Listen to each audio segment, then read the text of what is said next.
My brother, my sister, if you watch this video, water go come out for your eye. Make you see the way senators, American senator, they speak to protect their citizen.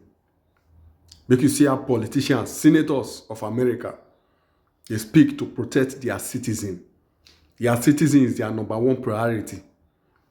I wish our Nigeria senators can protect their citizen, their Nigerian citizen like this. I'll be very, very happy. Just watch this video. Make you see the way senator they speak to protect their citizen, American citizen. May God bless America. Elections have consequences. For the last 4 years, we have seen the most radical experiment in open borders this nation has ever seen. There are many reasons the American people showed up in overwhelming numbers to vote to re-elect Donald Trump, to elect a Republican majority in the Senate, to re-elect a Republican majority in the House, but there was no reason more front and center than the open borders of the last 4 years.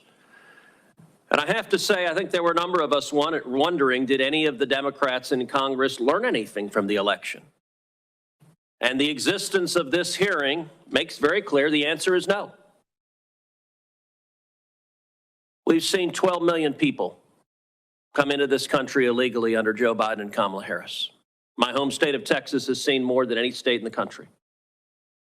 There is a reason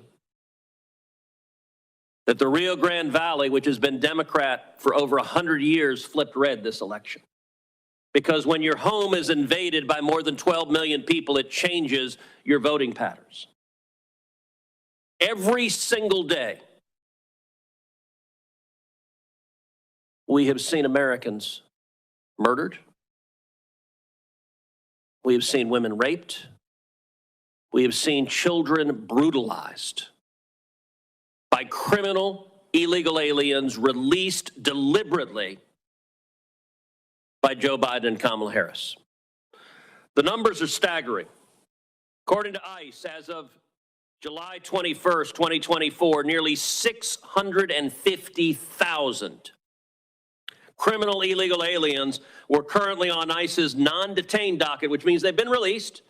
They're wandering around, they're free. And of those 650,000, 14,944 have been convicted of homicide.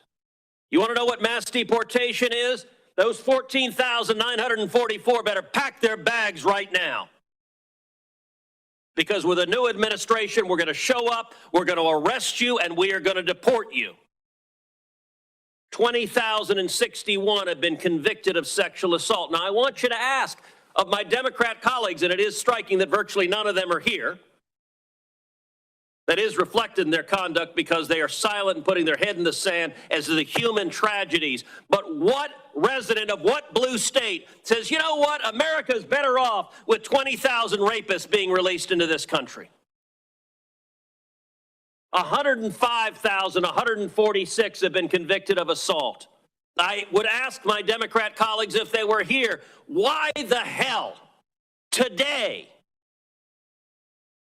does the Biden administration not go and arrest every one of these criminals and deport them? What rational world says America's better off with more criminals?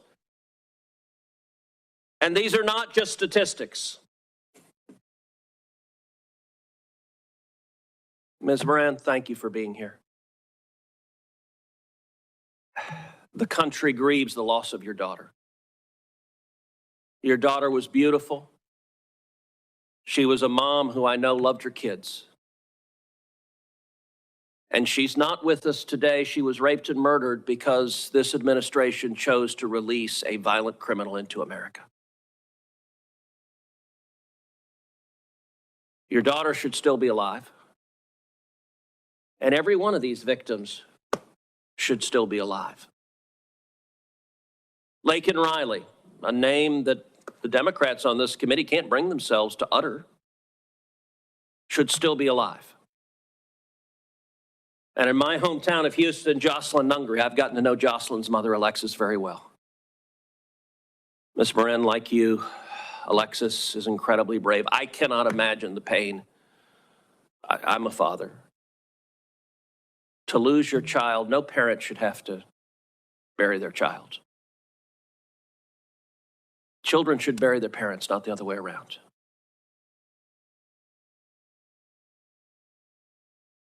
It is wrong what happened to you. But I want to say to you, thank you for having the courage to tell Rachel's story. I would understand if you just curled up in a ball and cried. But, and I'm sure you have wept a lot of tears. But thank you for having the courage to tell Rachel's story. And I want to say, if there is anything that is a mandate from this election, it is to end this insanity, stop these murders, stop these rapes, stop these assaults, protect our citizens. And Ms. Moran, I just want to give you the opportunity at the end of my questioning to share from your perspective why this matters, why we should stop releasing criminals into America. In order to prepare for this hearing, I was actually looking at statistics over the last couple of days. And most of the rape and murder statistics by illegal immigrants are actually against children. Yeah. And to me, that's astounding. I don't know how many people here have children or grandchildren, but can you imagine your 7, 8, 9-year-old daughter being forcibly raped by a stranger, sometimes multiple times? This is the culture, and I realize it's not all immigrants, but this is the culture that they come from, this kind of violence. They grow up in it in their countries. To them, it's just part of what they've known for their lives. But to bring that criminal culture into America, it's destroying our families. I know of women in my hometown that have come up to me because they know I'm Rachel's mom and say to me, some guy just ran up behind me and tried to pull me down to the ground. And if it wasn't for the fact that I could fight him off and run to a store to call the police, I might not be here. And in one incident, that man had attacked 7 other women. Wow. Why are we allowing this?